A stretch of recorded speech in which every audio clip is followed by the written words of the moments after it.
할렐루야. 아멘. 할렐루야. 아멘. 제가 지난 금요일에 20세기 대표적인 시인, 영국 시인 T.S. 엘리엇을 소개했어요. T.S. 엘리엇의 황무지를 인용하면서 제가 말씀을 드렸습니다. 이런 내용이었죠. 4월은 가장 잔인한 달. 죽은 땅에서 라일락을 키워내고 추억과 욕정을 뒤섞고 잠든 뿌리를 봄비로 깨운다. 겨울은 오히려 따뜻했다. 그래서 제가 뭐라고 그랬죠? 우리는 가장 잔인한 달을 보냈었다고. 왜? 4월은 가장 잔인한 달이라고 말하고 있으니까.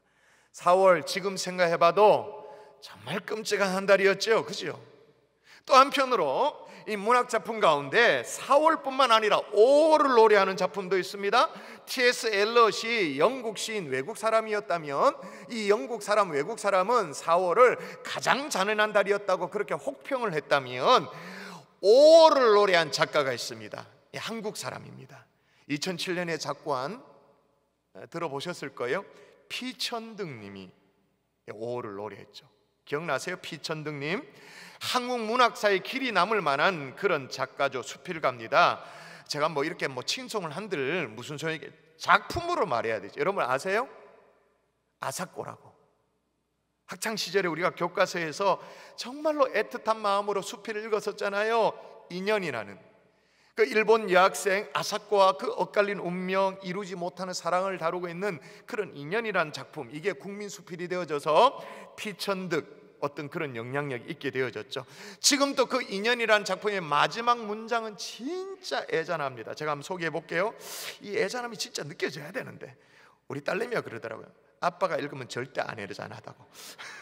자, 한번 읽어볼게요. 그리워하는데도 한 번 만나고는 못 만나게 되기도 하고 일생을 못 잊으면서 아니 만나고 살기도 한다. 아사코와 나는 3번 만났다. 3번째는 아니 만났어야 좋았을 것이다. 아사코와 나는 3번 만났다. 3번째는 아니 만났어야 좋았을 것이다. 이 작품 때문에 저는 학창시절에 고등학교 때 말이에요, 일본 여학생들의 이름이 싹 다 아사코인 줄 알았어. 싹 다 아사코인 줄 알았어요. 오늘 이 설교가 여러분 별로 이렇게 와닿지 않는 표정들이 보이시는데 교과서가 달랐나요? 인연을 안 배웠나요? 공부를 안 했구나. 공부를 안 해가 이걸 모른다고 하는 게 더 낫겠구나. 하여튼간에 그 피천득님이 5월을 노래한단 말입니다. 5월 제가 한번 읽어볼게요. 5월은 금방 찬물로 세수를 한 21살의 청신한 얼굴이다. 하얀 손가락에 끼어있는 빛이 가락지이다. 5월은 앵두와 어린 딸기의 달이요, 5월은 모란의 달이다. 그러나 5월은 무엇보다 실록의 달이다. 전나무의 바늘잎도 연한 살결같이 보드랍다. 21살이었던 5월, 불현듯 반차를 타고 피서지에 간 일이 있다. 바닷가에 해변가에 엎어져 있는 보트, 덧문이 닫혀있는 별장들, 그러나 10월같이 쓸쓸하지는 않았다. 가까이 보는 섬들이 생생한 색이었다. 중간에 여러 가지 한자 성어가 나오는데 좀 뛰어넘고 이렇게 되어지죠. 내 나이를 세어 무엇하리 나는 5월 속에 있다. 내 나이를 세어 무엇하리 나는 5월 속에 있다. 여러분 우리 모두가 문학 소년 소녀가 한번 되어보도록 하십시다. 여러분 계절도 5월이 있습니다만은 사람도 5월 같은 사람이 있습니다. 10월이 되어도 5월 같은 사람이 있습니다. 매서운 찬바람이 부는 12월이 되어도 5월 같은 사람이 있다, 그 말인 거예요. 그러니까 색으로 말하면 뭐냐면 아주 진한 진녹색이 아니라 아주 풋녹색 같은 그런 사람이 있다는 거죠. 소리로 말하면 계곡물을 흐르는 물줄기 같은 그런 소리여서 온갖 상념들을 다 잊게 하는 그런 사람이 있다라는 거죠. 그래서 강남 비전교회 한재현 목사님은 그런 사람이 성경에 나오는데 누구냐? 요셉이 그렇다라고 소개를. 요셉. 일리가 좀 있죠, 그죠? 근데 여러분 오늘 본문에 소개되어 있는 이 요셉은요, 오늘 창세기 마지막이잖아요. 마지막 문단에 요셉의 나이가 얼마라고 얘기를 한지를 한번 볼까요? 자, 여러분의 목소리 읽어보십시다. 자, 요셉이 시작. 요셉이 그의 아버지의 가족과 함께 애굽에 거주하여 110세를 살며 얼마를 살았다고요? 110세. 그리고 그 다음 절에 보니까 에브라임의 자손 3대를 보았다 그렇게 말. 에브라임은 요셉의 아들내미입니다. 그 아들내미의 자손 3대를 봤다 그러니까 어떻게 되는 거예요? 그러니까 손자를 본 거죠. 그리고 증손자를 본 겁니다. 3대를 내려가야 되니까, 아들의 3대를 내려가야 되니까 고손자까지 본 거예요. 근데 여러분, 이 대목이 상상이 됩니까?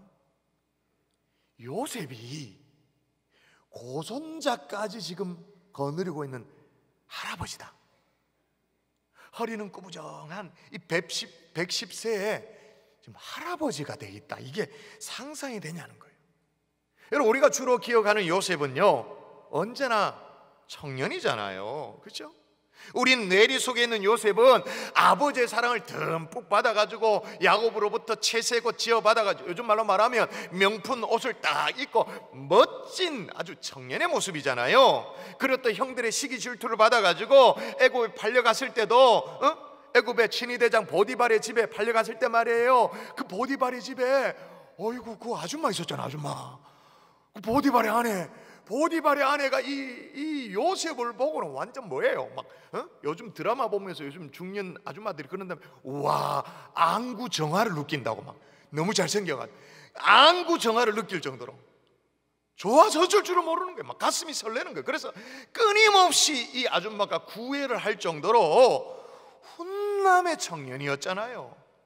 그런 요셉이 지금 고손자까지 둔 할배가 됐다. 허리도 꾸부정하고 눈도 침침하고 100살을 넘긴 노인이 됐다. 이게 일반적으로 우리에게는 별로 상상이 잘 안 돼. 왜 그럴까요? 요셉은 우리에게 언제나 오리이기 때문에 그런 거예요. 요셉은 언제나 색으로 말하면 싱그러운 풋녹색, 푸른색이기 때문에 그래요. 요셉을 묵상하면 금방 찬물로 세수를 한 21살의 청년의 얼굴이 떠올라지기 때문에 그런 거예요. 여러분, 가정의 달을 맞이했습니다.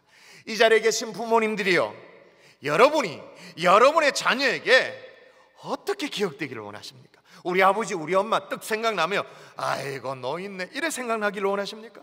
눈도 침침한데 말귀도 못 알아듣고 영 말도 안 통하는 꼰대 이렇게 기억되기를 원하세요? 그렇지 않죠. 내 나이를 세어 무엇하리, 나는 오월 속에 있다 라고 말할 수 있는 저와 여러분 될 수 있기를 주의 예수의 이름으로 축원합니다. 푸르름을 간직한 하나님의 백성 될 수 있기를 주의 이름으로 축원합니다. 나이가 어떠하는 상관없이 그 느낌, 개념, 우리가 요셉을 110세 할배로 생각하지 않잖아요. 청년을 생각하는 것처럼. 또 한편으로 반대로 여러분의 자녀, 어떤 자녀로 키워내기를 원하나요?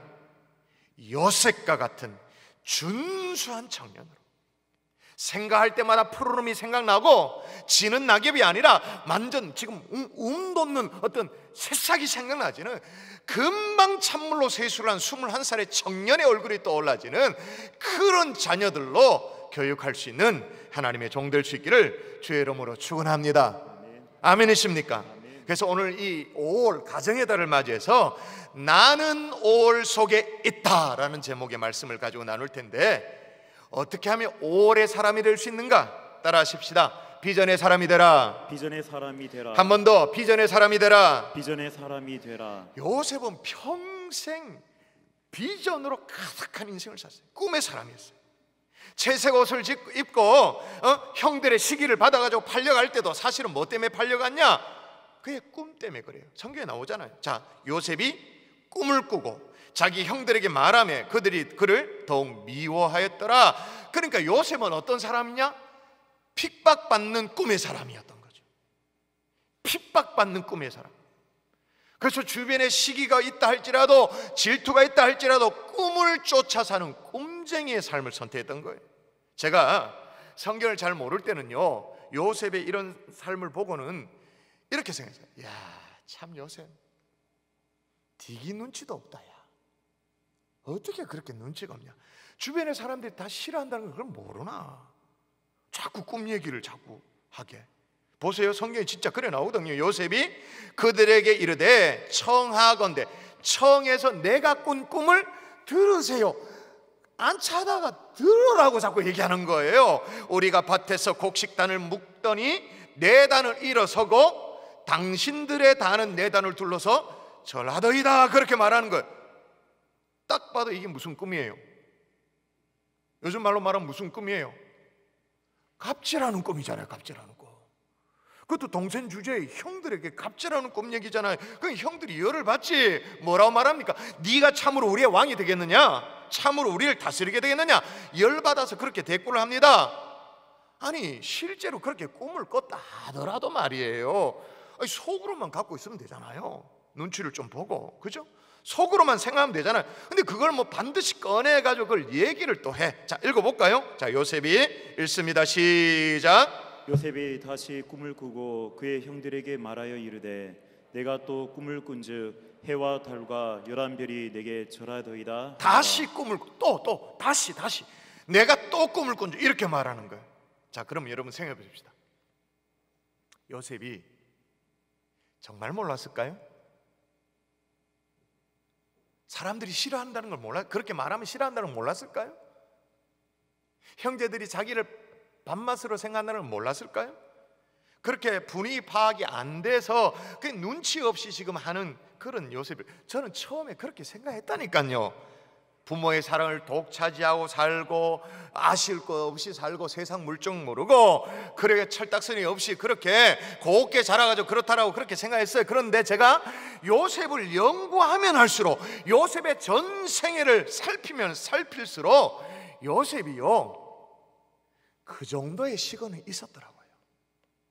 그 정도는 이미 다 알고 있었어요.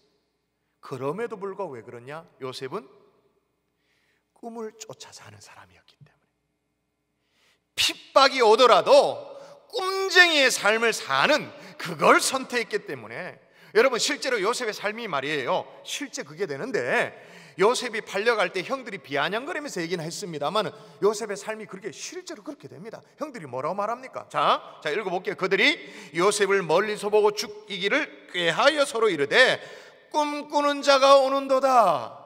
물론 비아냥거리면서 하는 얘기입니다만은 뭐 하는 자가 오는도다? 꿈꾸는 자가 오는도다. 꿈꾸는 자. 왜? 우리가 요셉을 생각할 때 왜 싱그럽냐면, 왜 그렇게 참 풋풋하냐면 그런 꿈쟁이였기 때문에. 요셉은 늙어도 늙은 것 같지가 않은 거예요. 제가 지난 주간에요, 석가탄신일에 극동방송에 가서 녹음을 하고 왔어요.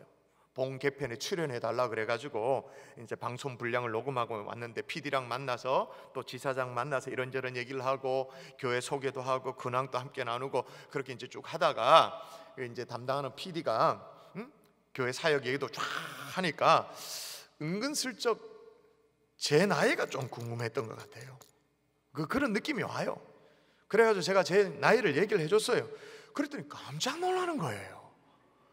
깜짝 놀라.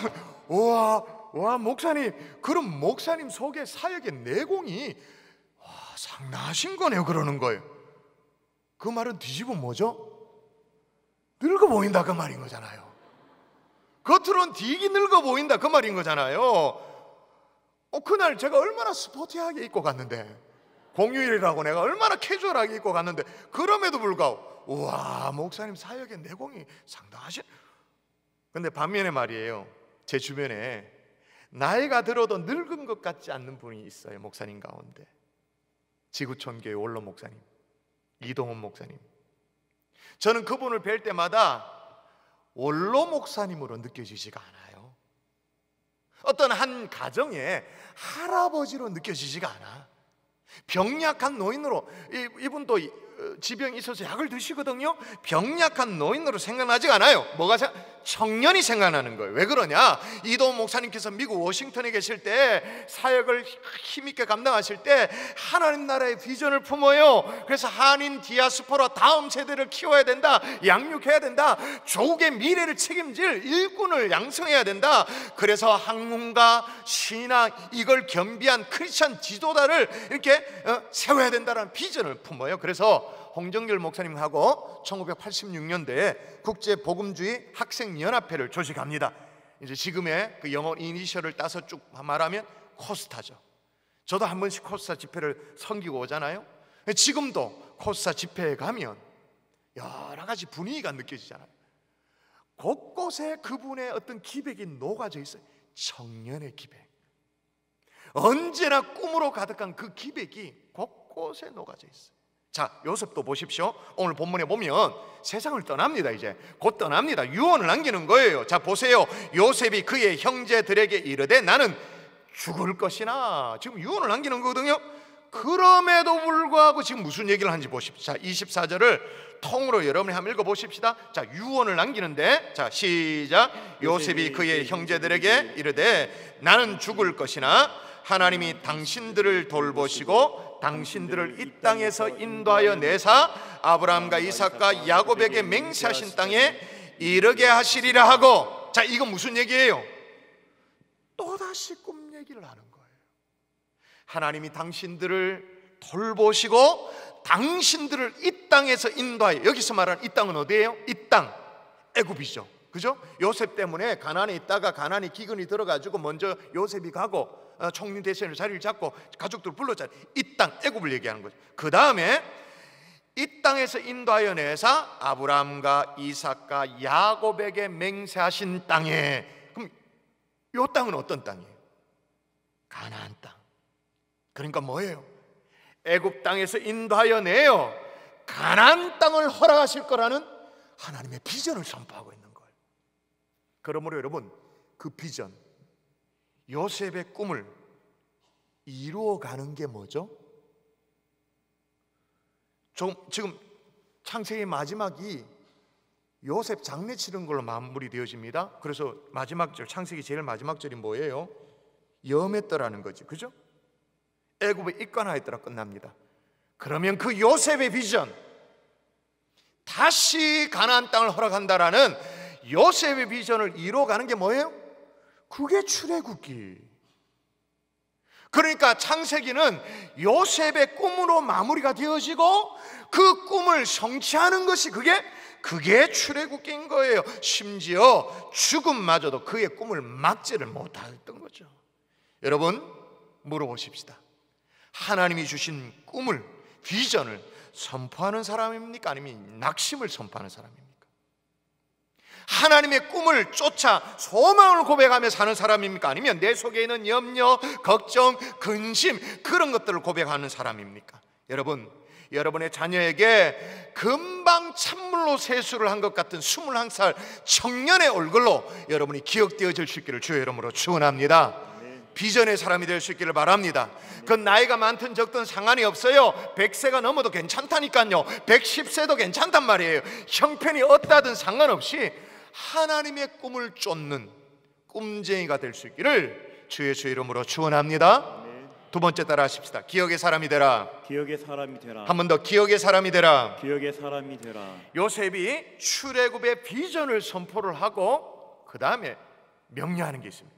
이게 눈길을 끕니다. 자, 여기 아주 해괴망측한 이제 명령인데 한번 읽어보십시다. 여러분이 또박또박 읽어볼게요. 요셉이 시작. 요셉이 또 이스라엘 자손에게 맹세시켜 이르기를 하나님이 반드시 당신들을 돌보시리니 당신들은 여기서 내 해골을 메고 올라가겠다 하라 하였더라. 내 해골을 메고 올라가겠다 하라고 약속을 받아요. 아이고 참, 무슨 해골을. 지금 요셉이 지금 비전을 선포하면서 이 비전이 굉장히 시간이 흘러서 이루어진다는 걸 예측했죠. 그래서 내 시신이라고 말하지 않았어요. 다 썩고 부패하고 뭘 이거 올라가라고 말합니까? 해골을 갖고 올라가라 그렇게. 자, 그럼 이게 뭘 의미하는 거죠? 요셉의 자기 고손자까지 있습니다. 자기 후손들에게 있습니다. 이스라엘 후손에게 요셉이 지금 뭘 하고 있는 거예요? 기억을 남기고 있는 거죠. 어떤 기억이에요? 요셉의 전생애가 뭐예요? 인생 전체가 뭐예요? 가나안 땅에서 우여곡절 끝에 애굽으로 온 생애, 그리고 다시 하나님께서 애굽에서 가나안 땅으로 하나님의 꿈을 쫓은 인생의 역사가 다 고스란히 있는 게 자기 몸뚱아리잖아요. 실제로 여러분, 하나님도요 출애굽해가지고 가나안 땅에 들어가게 되는 이 이스라엘 백성들의 명령한 게 있어요. 명령이 똑같은 맥락이에요. 자, 하나님이 가나안 땅에 들어가는 이스라엘 백성이 뭘 명령하냐? 너는 애굽 땅에서 종되었던 것과 내 하나님 여호와께서 너를 속량하셨음을 말하라. 기억하라. 하나님도 지금 기억을 요구하는 거예요. 요셉은 후손에게 해고를 남기고 있는 게 아니에요. 뭘 남기는 거죠? 기억을 남기고 있는 거죠. 꿈을 쫓아 산 인생에 대한 기억, 믿음의 기억을 후손들에게 남기고 있는 거예요. 여러분, 이 시점에서 이제 다가오는 어린이날을 앞두고 말이에요. 부모가 자녀에게 남겨줄 수 있는 최고의 유산이 뭘까요? 그건 역시 아름다운 기억이다라는 얘기가 있습니다. 제가 지난주일에 마션이라는 영화를 보여드렸더니 많은 분들이 집에서 또 보셨던 것 같아요. 근데 가정의 달에 또 한 번쯤 보면 좋을 만한 영화를 하나 더 소개하면 인생은 아름다워라는 영화가 있어요. 포스터가 저렇게 나오죠. 이탈리아 최고의 코미디 배우였던 로베르토 베니니가 각본, 연출, 주연까지 1인 3역을 다 한 영화입니다. 근데 이 영화는 2차 세계대전 당시에 그 참혹한 수용소에 있었던 그러나 아름다운 얘기, 그리고 특별히 자녀에게 아름다운 기억을 남겨준 정말로 애틋한 아버지의 사랑 얘기가 이게 이 영화의 내용이에요. 스토리가 이래요. 이 남자 주인공이 귀도입니다. 귀도. 남자 주인공이 시골에서 도시로 올라와가지고 이 순수한 시골 청년 이 귀도가 여인을 만나게 돼요. 우연찮게 초등학교 교사인 도라를 만나게 됩니다. 사랑에 빠집니다. 결혼을 하게 되어지죠. 그리고 정말로 귀여워요. 영화에 보면 진짜 귀여워요. 귀여운 아들 조슈아를 얻게 되어집니다. 진짜 행복하게 살았죠. 근데 이게 웬일이에요? 2차 세계대전이 벌어지고 유대인의 대학살, 그러니까 홀로코스트가 시작되죠. 근데 이 귀도가 유대인이야. 자기가 유대인이니까 아들도 당연히 유대인이죠. 그러니까 어떻게 돼요? 그 무시무시한 아우슈비츠, 거기에 수용소에 끌려가게 되어지는 거예요. 자기 아내 도라는 유대인이 아님에도 불구하고 자기 남편과 아들이 그렇게 끌려가니까 아내 도라도 자원해서 그 아우슈비츠 수용소에 스스로 끌려가는 거예요. 근데 이 아버지 귀도가요, 이 아들 4살밖에 안 되는 아들이었으니까 이 아들 조슈아가 놀라지 않도록 하기 위해 가지고 뭐라고 말이야? 지금 독일군 복장을 한 사람과 우리는 재미난 놀이를 하고 있는 거야. 이렇게 막 설명하는 거예요. 이게 믿어지도록, 죽음의 공포를 이겨낼 수 있도록 이 아버지가 익살스럽게 유머스럽게 눈물겹도록 그렇게 합니다. 그리고 이제 수용소로 끌려갔으니까 왜 이 세로 줄무늬, 이 수용소 포로들이 입는 그 세로 줄무늬 옷을 입었는데 그걸 뭐라고 설명할? 유니폼이라고 얘기하는 거예요. 유니폼. 우리가 게임을 하니까 옷을 입었고 여기 번호 있잖아. 번호. 이건 뭐냐면 우리가 등록을 했기 때문에 번호를 부여받았다고. 그러면서 이 아들 4살짜리 아들이 놀라지 않도록 하기 위해서 쫙 하니까 애가 깔깔깔거리면서 이게 재미난 놀이인 줄 알고 수용소 안을 막 뛰어다니면서 놀아요. 그게 이제 영화의 내용인데 아들에게 희망을 심어주기 위해서. 근데 여러분, 생사의 고비 끝에 독일군이 패망을 합니다. 근데 중요한 건 패망을 앞두고 있으니까 독일군이 뭘 결정하냐면 포로를 다 죽이는 결정을 하는 거예요. 증거를 없애야 되니까 포로를 처형하기 시작합니다. 이 귀도가 가족을 데리고 이제 탈출을 시도했다가 발각이 되어져가지고 사형을 당하게 되는데 여기에 아버지의 눈물겨운 사랑이 또 나와요. 아버지 이 귀도가 재빨리 아들을 캐비넷 속으로 집어넣습니다. 캐비넷 속에 딱 집어넣습니다. 그리고는 뭐라고 말하면 지금 이제 게임이 마지막 클라이막스라고, 마지막 클라이막스니까 이제 너 이거 우승해야 되니까 절대 캐비넷에서 나오면 안 된다고. 아들이 공포를 느끼지 않도록 막 익살스럽게 그걸 설명해요. 그래서 절대 오늘 밤에는 이 캐비넷 안에서 나오면 안 된다고 그렇게 얘기를 하고 합니다. 이제 아버지 기도가 독일군에 잡혔죠. 끌려갑니다. 끌려가는데 아들 이제 숨어있는 캐비넷 그 틈새로 아버지, 끌려간 아버지를 보는 거예요. 눈이 서로 딱 마주친 거예요. 그때 아들을 안심시키려고 또 아버지가 끌려가는데도 우스꽝 표정으로, 우스꽝 모습으로, 그러니까 아들은 게임인 줄 알고 있으니까 윙크를 딱 합니다. 아버지도 윙크로 받아요. 그 다음날 해가 밝아서 정말 캐비넷 밖으로 나왔거든. 그런데 자기 정면에 탱크가 진짜 쫙 오는 게, 우와, 아빠 말이 맞았네. 상품이 탱크였구나. 무슨 일이 벌어졌을까요? 밤사이에 독일군이 패망에 물러가고 연합군의 탱크가 들어온 거예요. 그 좋다고 1등 상품 땡크 받았다고 하다가 이제 엄마를 만난 거예요. 역시 엄마 어딘지 몰랐는데 만나가지고 좋다고 우리가 이겼어, 우리가 이겼어. 배꼽 잡는 줄 알았어. 여러분 이상하죠? 이 영화는 진짜 실제로 보면 눈물이 주르륵 납니다. 근데 영화 제목이 뭐죠? 제목이 뭐예요? 인생은 아름다워. Life is beautiful. 왜 이런 비극적인 상황 속에서 왜 인생이 아름답다라고 얘기를 했을까요? 기억이 남아있는 한, 아버지의 그 뜨거운 사랑의 기억이 가슴에 남아있는 한 인생은 아름답다고 말할 수 있는 거예요. 그 얘기를 하는 거죠. 프리스턴 대학의 블랙 우드 교수도 똑같은 말을 합니다. 부모가 자녀에게 남겨줄 수 있는 가장 큰 유산은 좋은 추억이다. 아버지 어머니를 생각하면 떠오르는 좋은 추억, 그것이 최고의 유산이다. 여러분 자녀에게 남길 기억이 뭡니까? 귀도처럼 눈물겨운 어떤 사랑의 추억입니까? 그래서 인생은 아름답다라고 얘기할 수 있도록 하는 것입니까? 아니면 요셉처럼 자기 온몸에 기록되어 있는 하나님이 주신 꿈을 쫓아 산 인생의 기록, 그 역사입니까? 무슨 기억을 남겨주기를 원하세요? 그런데 여러분 생각하십시오. 부모 자식 간의 좋은 추억은, 아름다운 기억은 주로 언제 만들어질까요? 월세방에 살 때입니다. 아빠가 퇴근길에 통닭 한 마리를 사서 누가 먼저 닭다리를 먹느냐 양보할 때, 그때죠. 조시아가 얘기하잖아요. 엄마한테 안기면서 배꼽 빠져 죽는 줄 알아서 수용소 아니었는데. 어렵고 힘들 때입니다. 형통할 때가 아닙니다.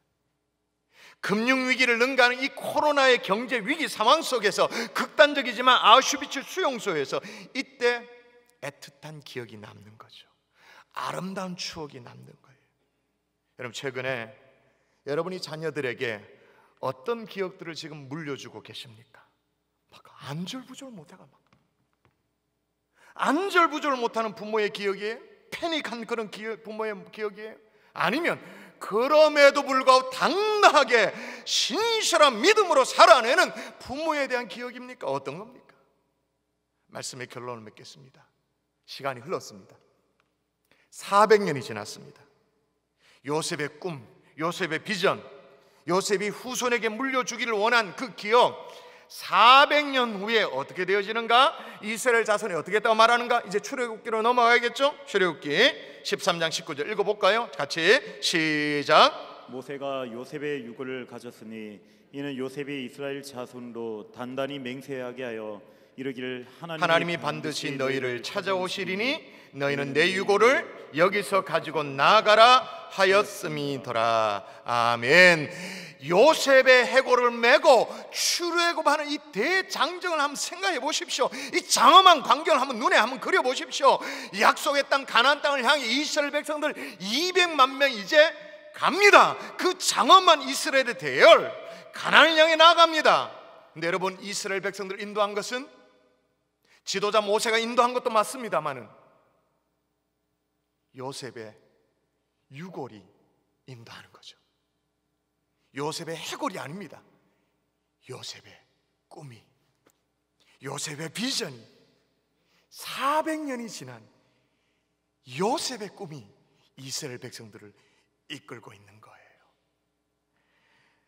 내 나이를 세워 무엇하리, 나는 올 속에 있다라고 말할 수 있는 비전의 사람 될 수 있기를 주의 이름으로 축원합니다. 그리고 자손들에게 믿음의 기억을 남기는, 저는 담임 목사로서 높아심이 있습니다. 코로나 지나가게 될 겁니다. 오늘 또 경산에 확진자가 없었으니까 얼마나 감사해요. 그죠? 코로나 이후에 우리 자녀들의 신앙이 어떤 모습일까? 어떤 모습이 되어질 것인가? 여러분 지금도 늦지 않았습니다. 오늘 4시에 있는 주일학교 예배에 여러분의 자녀들 딱 앉히십시오. 예배 자리에 앉히십시오. 신실한 믿음의 기억을 남겨줄 수 있는 하나님의 종들 될 수 있기를 주 예수 이름으로 축원합니다.